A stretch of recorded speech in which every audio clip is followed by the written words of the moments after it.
Hello, Assalamu alaikum. Welcome to another episode of the Pakistan Experience, and this one's quite special because I'm in Islamabad on what looks like the perfect weather, not for cricket, but for this podcast at least, because Kingsley Wheaton has come all the way to Pakistan. He's been part of the BAT, British American Tobacco Management Team, since 2012. September 2023, he became the Chief Growth and Strategy Officer, and September 2024, he became the Chief Corporate Officer, and he's here with us. How are you doing, sir? I'm very well, Sad, and it's lovely to be with you today. So I was checking your CV. You've been all over Africa. You've worked in the Middle East. You've been all over Europe. So the obvious first question is, why is Pakistani food the best around the world? Well, we had a fantastic dinner last night, and I think I was actually on record as saying it's the best meal I've had all year. So it was absolutely outstanding. So I enjoyed it very much. And did you run into any of your English friends? Was Joe Root there? No, I haven't seen any of my English cricket friends. I did bump into an Australian cricketer who shall remain nameless in the lift this morning, but we didn't get into a long conversation. Let's just say most Pakistanis might just struggle to say his name. So people might get an idea of who we're talking about. As we talk, England still is in with a chance. Maybe not for long. That's right. I've heard you run a cricket club as well. Yeah. We started. It's actually the dads at my kids' school. And we founded it in 2020 in the middle of COVID, because it was the first one of the sports you could actually, play again when we came out of lockdown, because obviously you're in a big pitch and so on. It's called the Grey Nickels, not spelt the way the cricket brand is spelt. It's Grey and then Nickil. So with the Grey Nickels, we play about 4 or 5 games a year. We're not very good. But we love our cricket, so it brings us together. So you don't like the wags of football, you're the dads of cricket. Yeah, more or less. Yeah, that's about right. Yeah. It's good fun, and we have one tour every year as well. So we go to a part of England called the Cotswolds, in the sort of west part of England. So we take a weekend and we go down there and we play a match, and it's good fun. It inspires us for our love of cricket, as I said. Let's move on to less controversial stuff. Tobacco. I'm going to be honest, I'm not an advocate for smoking at all. So then when we mention tobacco, when we say British American tobacco, there's already a lot of controversy around it. It's a controversial subject in of itself. And now when I was going through the OMNI report, it's all about a better tomorrow. Why do we believe this, and why do we not think of thoughts like a better tomorrow as just corporate lingo? Sure. Well, you touched earlier on some of the places I'd lived and worked. I've now been at BAT for nearly 30 years. It's my 29th year. And I think for perhaps half of that, I felt very proud to work for BAT, probably because I'm a libertarian and I believe in, informed adults' right to choose. But the last 10 or 12 years have been different. And, the search for a safer way to enjoy tobacco and nicotine is not new. You can probably find patents, trademarks, drawings, concepts going back to even the 50s or the 60s, trying to find a way for consumers to enjoy tobacco and nicotine with less of the harm. What's happened more recently is technology has caught up with that challenge. And we're now able to innovate through our 3 product platforms, nicotine pouches, vaping, heated tobacco products, in a way that we weren't before. And set about on a journey to transform our business from combustible tobacco products that cause the harm to new ways to enjoy tobacco and nicotine with less of the harm. And today, 17.5% of our revenues globally are in smokeless tobacco and nicotine products.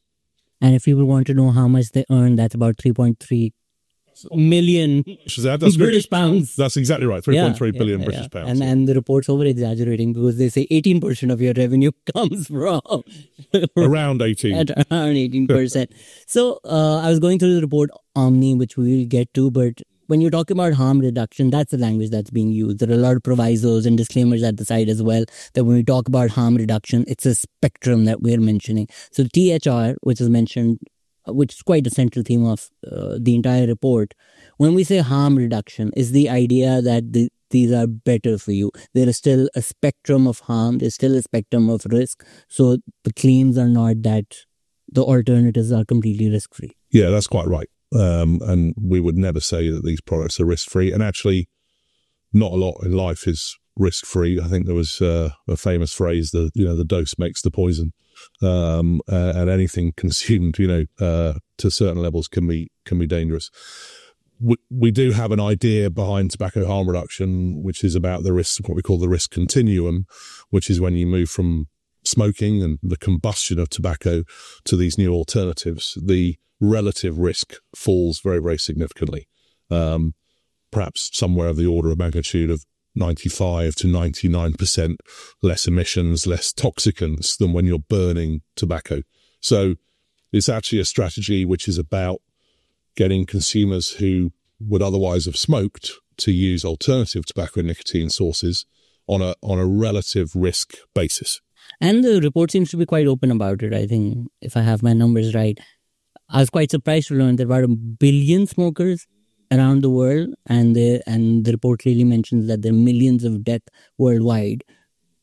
So is that the brand owning up to the potential risks, realizing those risks, and realizing that we need to mitigate these for the future? Maybe we cannot create a world where nobody dies, but at least that millions can be brought down, and every single death that's brought down is hundreds of people who will have a better life. Yeah, I think that's right. And, you say 1 billion, depends on how you calculate it, whether you include China, don't include China, could be as much as 1.3 billion smokers worldwide. Now, historically, the tobacco control sort of thesis of choice, if you like, was something that we would characterize as quit or die. So you either quit or you're going to die prematurely, or you've got a very high chance of dying prematurely.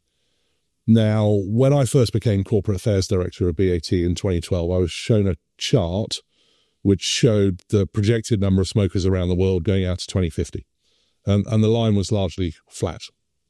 So you could make an argument to say, well, that quit or die only approach is not working. Otherwise, we'd see the number of smokers reduce.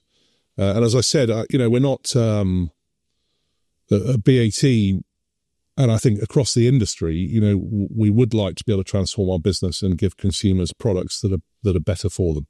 And that opportunity is now real. In fact, there was a calculation you might have heard and read about, which has had the story in Sweden. Beat cancer by 2040?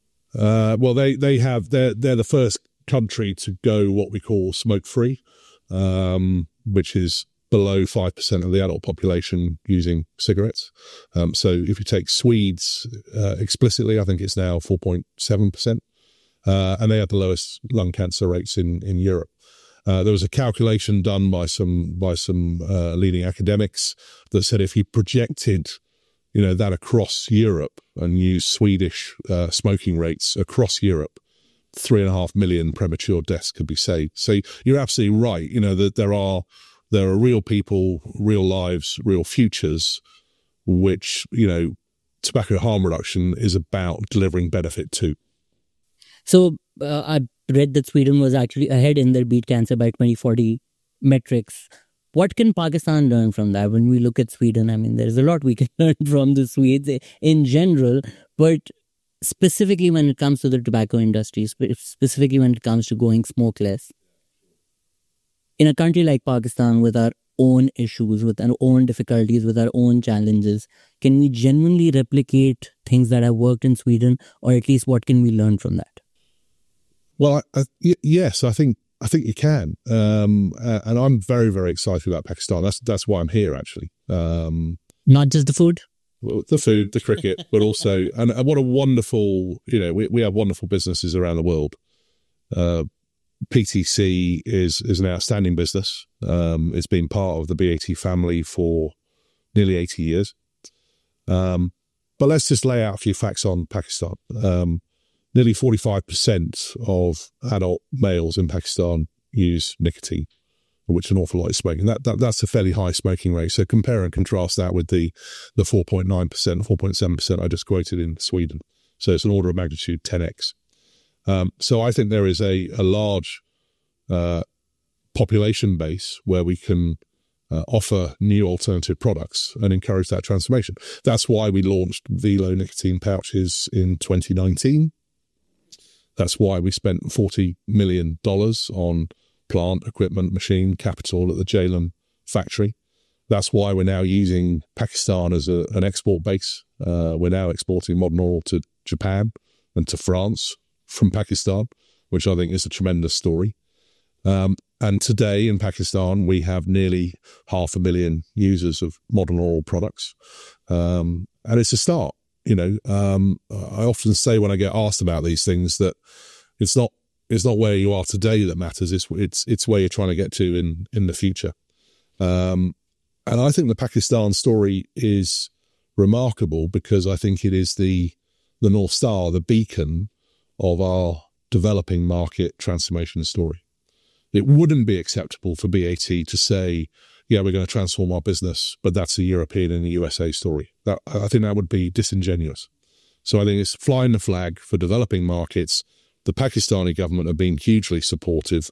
The right regulation, the right fiscal treatment, allowing modern oral to be sold responsibly in Pakistan, and I think it leads the way, and I think it sets an example to many countries around the world. So the terminology that you're using is modern oral, because if you look at the Pakistani market, there are local oral alternatives that have been used for centuries. Is the claim that the ones we're making on that spectrum of harm are much better for you than the local alternatives that have been used for years in Pakistan? Yeah, that and it's interesting. You pick up Shazaz rightly on the nomenclature. Modern oral. We were just talking outside nicotine pouches, tobacco-free nicotine pouches. They go under various guises, but I mean, let's just take a step back. The product itself is a little pouch. There's no tobacco in it whatsoever. It's nicotine and a substrate which you tuck under your lip. And yes, if you compare that with more traditional oral products, like Gudka, like Pan and so on, versus, nicotine pouches or versus smoking, the relative risk is very, very different indeed. So I think there's two reasons. One is for the smoker base, and it's also for those consumers who are using other more traditional oral products to move to. In terms of how these things are being advertised, there's also a section in the book in terms of how we're marketing to ensure that underage people do not consume this. But when we look at the ads, especially in Pakistan, there's music involved. It looks a lot of cool. So how do you prevent somebody who's underage from using these products, knowing fully well that in a country like Pakistan, you will not be able to enforce that at the point of sale? Yeah, look, it's a brilliant question, and That's what I do, Kingsley. Absolutely right. That's what I get paid for. And I've had a lot already, and I suspect there's more to come. And I'd like to talk about the theory, and then let's talk about the practice. We take responsible marketing incredibly seriously. BAT's been around for 125 years. I won't be around for another 125 years, but I have every reason to believe BAT will be around 125 years. A key thing that underpins, I think, our license to operate, and possibly even our license to grow, is the responsible way in which we steward how we launch our products, market our products. So we have a thing called the responsible marketing standards. They're on our website. We talk about what we're prepared to do and what we're not prepared to do. Adult only access is hugely important, but I recognise that that's only as good as enforcement more generally. But of course, that's true in any walk of life. Today, 54% of the Pakistan cigarette market is illicit, which is suffering no enforcement whatsoever. The fact that laws are being broken by that supply chain means that they're disrespectful as well of the marketing laws as well. So I think the question is, would you rather have the transformation of nicotine and tobacco in the hands of a responsible global player who takes this seriously, or would you rather leave it to unregulated, perhaps less responsible smaller businesses? I think that's the choice we face. But it's interesting. I've been working in the area of regulation for a long time. We're very ready to have regulatory conversations. We don't talk about enforcement enough. And if I had one plea, and actually that's as true for here as it is around the world, could we step up enforcement to make sure the regulation is actually delivering its desired outcome? You mentioned being a libertarian. I also associate with that philosophy, but more often than not, I find myself being a fan of regulation, because whether it be crypto, whether it be any industry at all, once you know what the rules of the games are, then you can work accordingly, or if it's a free-for-all or Hobbesian market. And just purely in terms of the economy, because I'm working on another series about the black economy, I looked at the numbers of the illicit cigarette industry, and that's a loss of about $1 billion annually to Pakistan and the government, just in terms of the tax revenue that we're losing out every single year. And then we have to go to the IMF for $1 billion, which we could have just made if we had proper enforcement. So how hurtful to the country at large is this illicit cigarette industry in Pakistan, the illicit tobacco industry at large? Well, I think it's very damaging. The $1 billion, I think, speaks for itself. And look, we're not naive. I'm not suggesting that, there are enforcement mechanisms that would stop illicit trade dead in its tracks. But even if you could halve it, there's $500 million. This is also true in other parts of the world. I mean, just to give you an example, the UK exchequer loses about £3.3 billion. So, don't think that Pakistan is alone here. This is in a world where, the world order currently is being challenged, isn't it? People are looking at different ways to deploy resources in terms of public spending.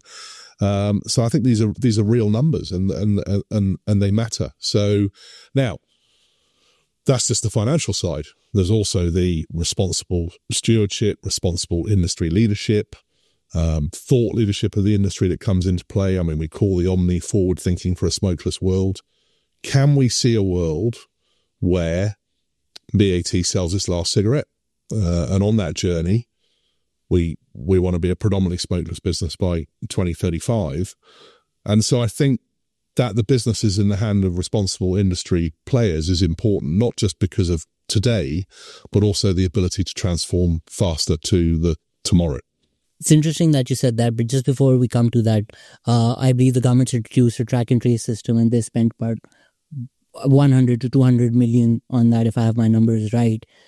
Are there any measures that have been taken, whether across Africa or whether in England, that Pakistan can take, so that if people are smoking, at least we get some roads built out of it, and then at least the government collects some tax? Yeah. Let me take a step back, if I may, Shazad. Regulation. For me, smart regulation is founded on a few principles. First of all, that it's evidence-based.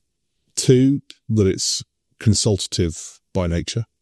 3, that it delivers the policy aims that it sets out. And 4, that it doesn't backfire.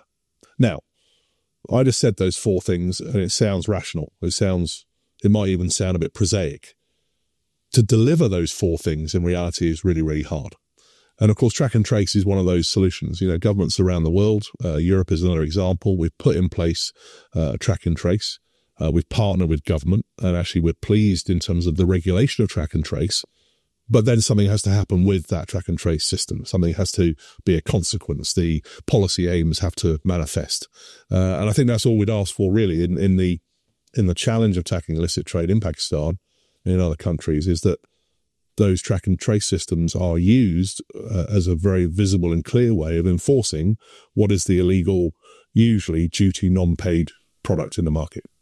So I find it very interesting that you said that will a day come when BAT sells its last cigarette. It's almost like if I'm sitting with somebody from the management team of Coca-Cola and they said, we're building towards a world where we sell the last cola, or the meat industry switching. So OMNI says by 2035, you want 50% of the revenue coming in from smokeless products. But in your mind, as a tobacco company, the dream is that one day BAT sells its last cigarette. Yeah, I think that's a good dream. And look, there are other parallel industries, aren't there? There are, and I think even this is in a state of flux at the moment. There's the electric car industry. There's fossil fuels, energy. I think even BP was out last week, talking about its transformation. So businesses are transforming. I think you'll struggle to find anybody outside of our sector that in 10 short years has achieved, the 17.5% of revenues in the transformed part of its portfolio. Now, people often ask me, you might be about to ask me, I don't know, Shazad, when do you think that day is that you'll sell your last cigarette? Unfortunately, my crystal ball broke on my way here. But and the asteroid's coming in 2032. Yeah, thank you very much. 2032 is the asteroid. That's right. The answer to that, of course, is it doesn't just depend on us. We can innovate brilliantly. We can innovate better and better, and I think we are innovating better and better. We can take our products to market. We can market them well. We can invest in them. But if the regulatory landscape in which those products arrive is not conducive to that transformation, that will slow us down. And as I said, I think Pakistan has been leading the way in Asia on this. There are, sadly, still countries where we can't sell any of our alternative tobacco and nicotine products. Countries like Australia, countries like Brazil, countries like Turkey. And we'd love to be able to do that in order to transform the industry. So I think it depends on, I think the United Nations call it whole of society solutions. It's about how all the stakeholders get together and really commit actually to tobacco harm reduction as the underpinning tobacco control philosophy, if you like. If that's the dream, let me just cut to the chase. I know we're doing a podcast with somebody from the management of British American Tobacco, but if that is the dream, it almost sounds counterintuitive for a tobacco company to dream of selling its last cigarette. But why not, if the data is there, why not just come out and go tobacco-free tomorrow? Mm-hmm. It's a great question. I get asked it a lot. Smoke-free, I think, would be the way, or smokeless. The answer is practical, it's financial, it's commercial, and it's got to do with the multi-stakeholders that surround our business. So, we're listed on the London Stock Exchange. We have a market capitalisation today, I think, of about £80 billion. We have retail shareholders, we have institutional shareholders, we pay a dividend, and that's a commitment to shareholders. So, yes, we want to reward and deliver value to shareholders. Yes, we want to deliver value to society through transformation. We want to deliver value to consumers and to our employees. Now, it wouldn't be a sustainable pathway to take 82.5% of your revenue today and, well, top of my mind, 95% of our profit stream and just switch it off. And I'll say something I think is more important, because it's not just about us in that debate. That would assume that you can solve a demand-side problem with a supply-side solution. You say BAT stops supplying, and you solve you don't. The demand side needs to be carefully curated over time downwards through transformed portfolios. Otherwise, other people will just service that demand. I'll give you an example, a real-life example in South Africa. In COVID, cigarette sales were banned for 5 months. Based on an erroneous belief that somehow they had something to do with COVID. Consumption of cigarettes didn't drop one iota. Now the responsible players switched off their supply chains. The irresponsible players did not, and consumption was merely fueled, and that vacuum was filled by other players. So I think it's a lot more complicated than just the binary choice between selling cigarettes or not. It's the prohibition era argument that people will start drinking in America despite. Yeah, it didn't go too well, that experiment in the 1920s, did it? And I think, as far as I know, and I might be wrong, there might be the odd jurisdiction. I mean, no country has chosen to take, the prohibition route and ban the sale of cigarettes. Now, if you follow that line of argument, are you discharging your duties to society by not allowing alternative ways to enjoy tobacco and nicotine with a far reduced relative harm profile? I think that's kind of paradoxical that, it would be easier to buy a packet of cigarettes than it would a vape product or a nicotine pouch. So there was some pushback on the tobacco-free world, and you mentioned it's smoke-free, but specifically when it comes to combustible tobacco, is the idea that we definitely want to get rid of combustible tobacco altogether? Yeah, well, I think that we're going to play our part, and that also relies on other industry peers, and it relies on governments, and it relies on consumers. And the consumer piece is not unimportant because, when we first started this, I mean, I began what we call next generation products journey with BAT in 2015. We had that much revenue, zero. And, I look at the products we were making then, and I look at the products we're making now, and they are step, order of magnitude changes better and different to what we were doing 10 years ago. Think of it, if you like, a bit like, the mobile phone journey. I think my first ever mobile phone was probably a Motorola. That shows my age, Shazad. Possibly an Ericsson. I think everybody over here also, we had that Motorola Razr. Yeah, which was the Razr. coolest phone in the world. Yeah, that's right. Was it the flip? Yes. Was it like a flip, wasn't it? You know, and look at how phones have changed out of all recognition to now.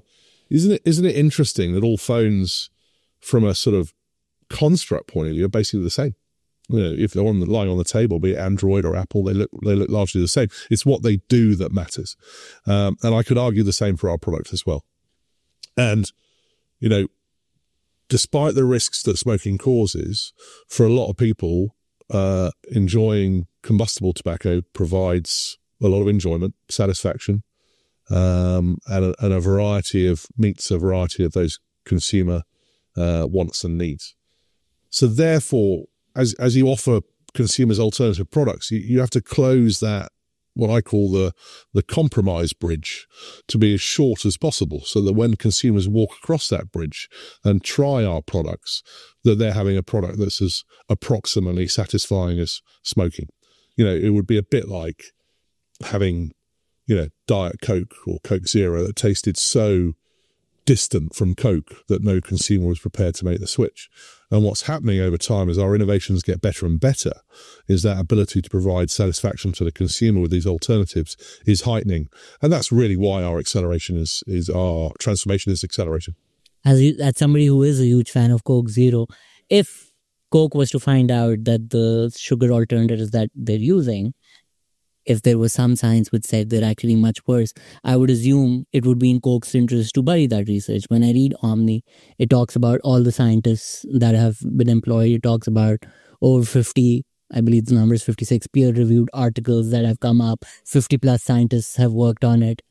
Why do I believe these peer-reviewed articles? Why do I believe these scientists if they're on your payroll? Yeah. Well, that's a great question. And you know, the more you and I talk, Shazad, the more I think you might... The more you want to bury this interview. No. I mean, on me. The more au fait I think you are with all the numbers in the OMNI. It's fantastic. Look, there's two levels of citations at the back. There are 250 or 256, I think you said, peer-reviewed scientific journals of our own science. But that's partnered with, I think it's nearly 650 peer-reviewed scientific papers, which is not our own science. And I think the clue is a bit in the question. I mean, it's the peer review. So this is not just us putting out BAT science subjectively with a viewpoint that perhaps we have. The peer review is the all-important thing, and we won't include the science in there if it's not being peer reviewed. And also, we wanted to create... Look, you'll see in the presentation of the OMNI, I'm very proud of this. This is not an overt selling document for BAT. It's more of a philosophy. It's more of a manifesto. It's more trying to get across a tobacco transformation ideology. That's why branding is kind of low key. We're trying to tell a balanced and reasonable story. And that's why we say to people, you know, review the evidence, join the conversation.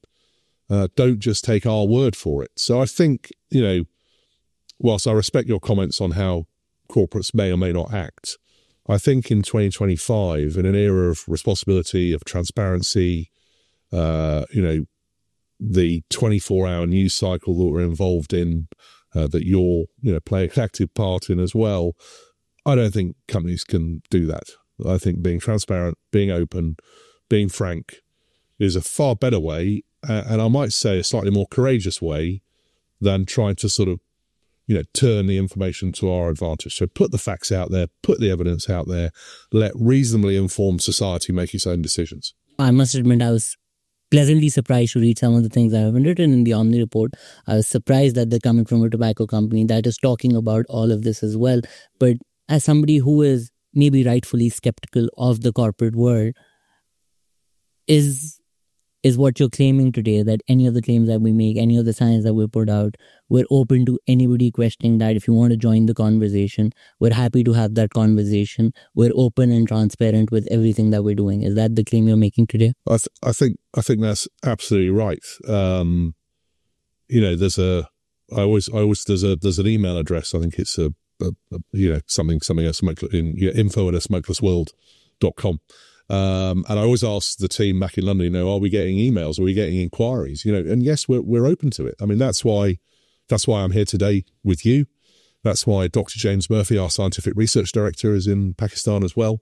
And we're open to have those debates. We're not saying, we're not saying we've got a monopoly on the truth. There are other opinions out there. I understand the skepticism.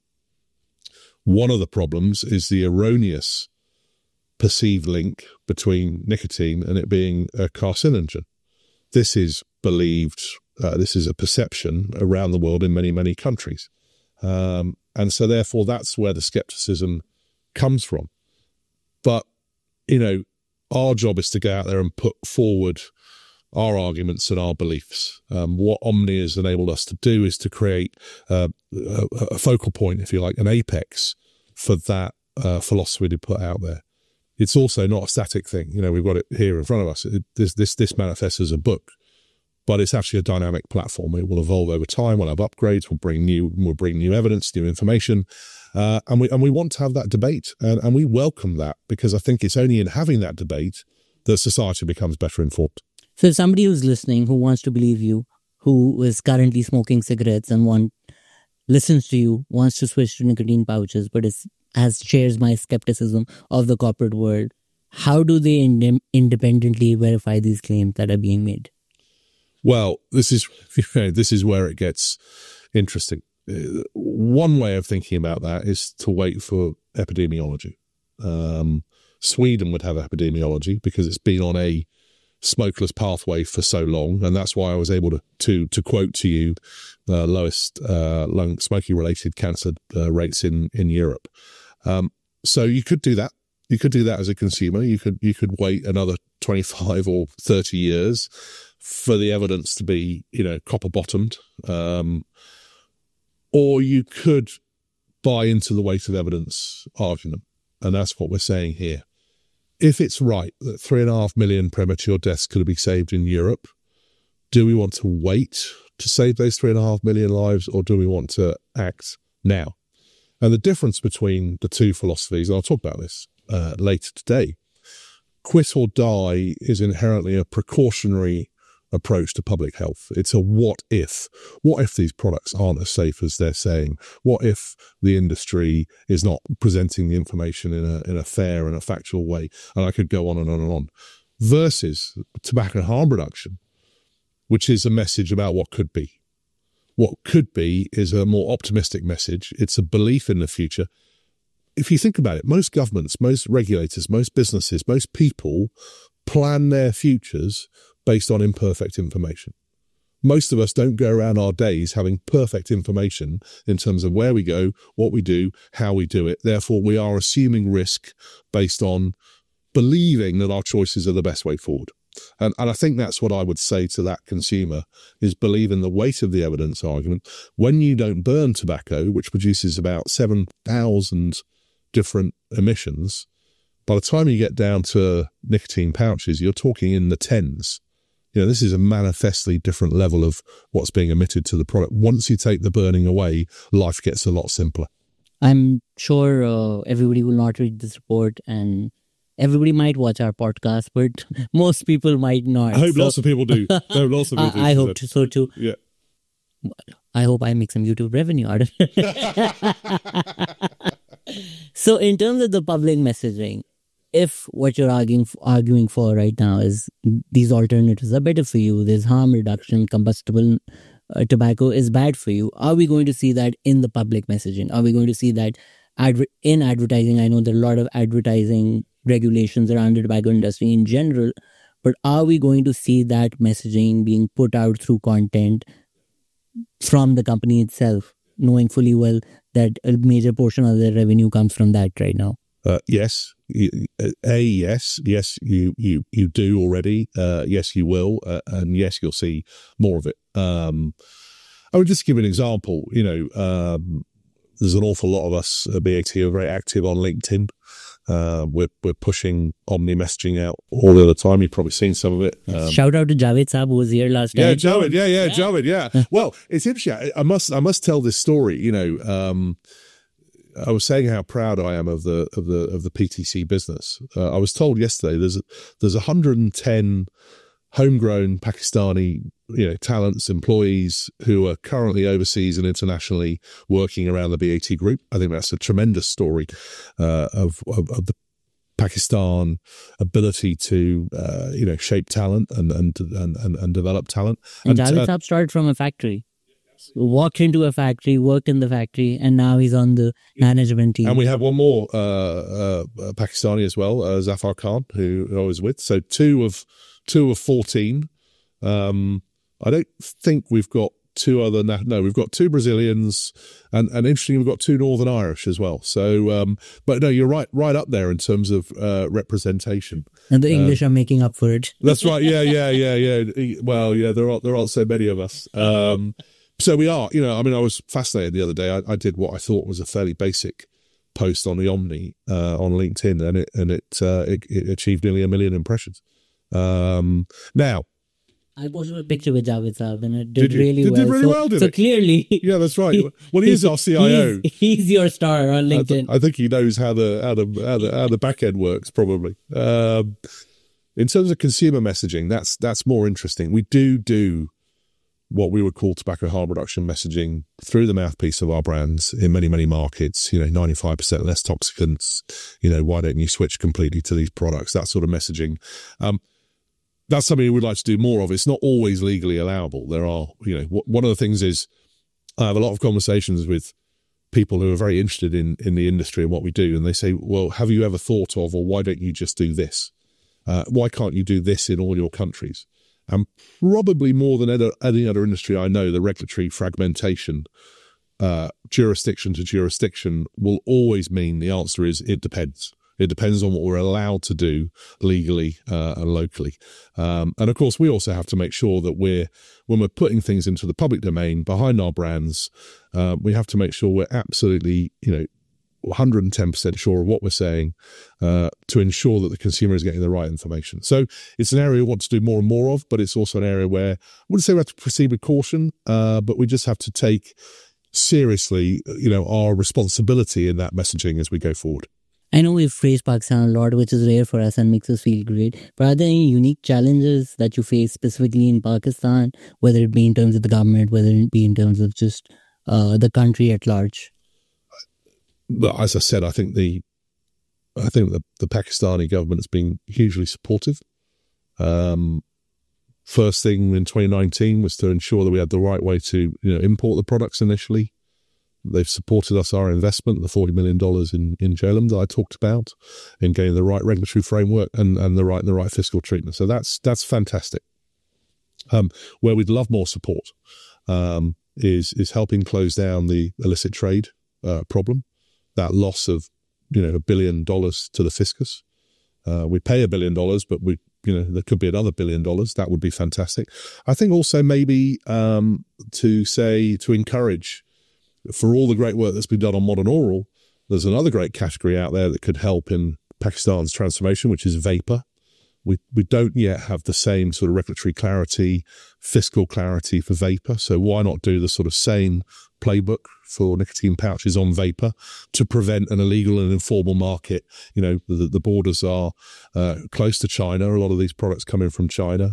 We estimate in the US, for example, 60 to 70% of the vaping market is illicit. Let's not let that happen here.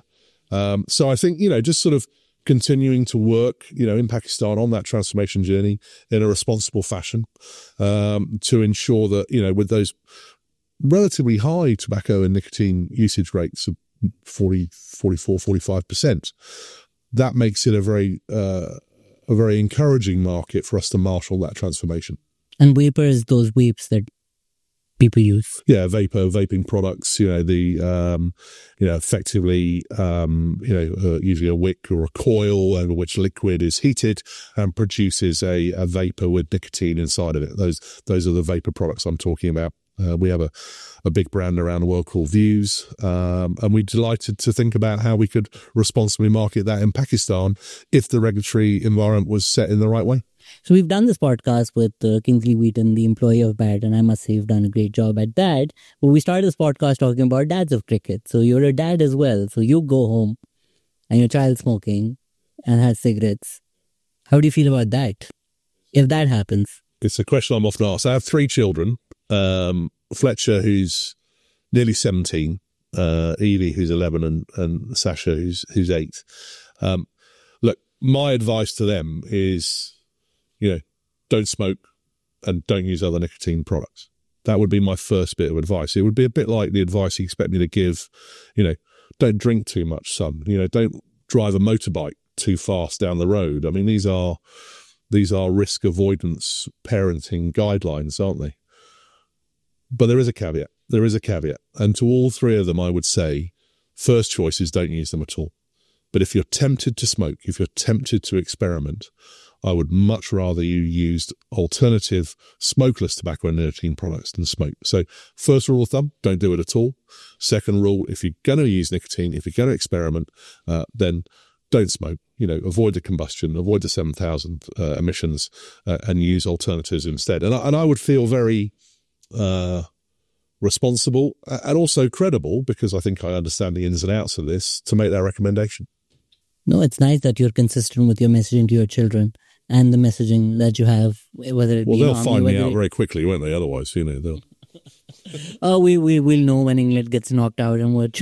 Then we'll see the true Kingsley in action. As somebody who is very skeptical of the corporate world and as somebody who's not an advocate of smoking. So it was an interesting conversation. I got to learn a lot from reading this as well, and from my other video that I'm working on, the black economy. So I genuinely believe that conversations bring people closer together and we get each other's perspectives. So thank you so much, Kingsley, for your time and giving us this perspective today. Thank you, Shazad. I really enjoyed it. Thank you for having me. I had a great time as well. And thank you everybody for listening. Take care. Bye-bye.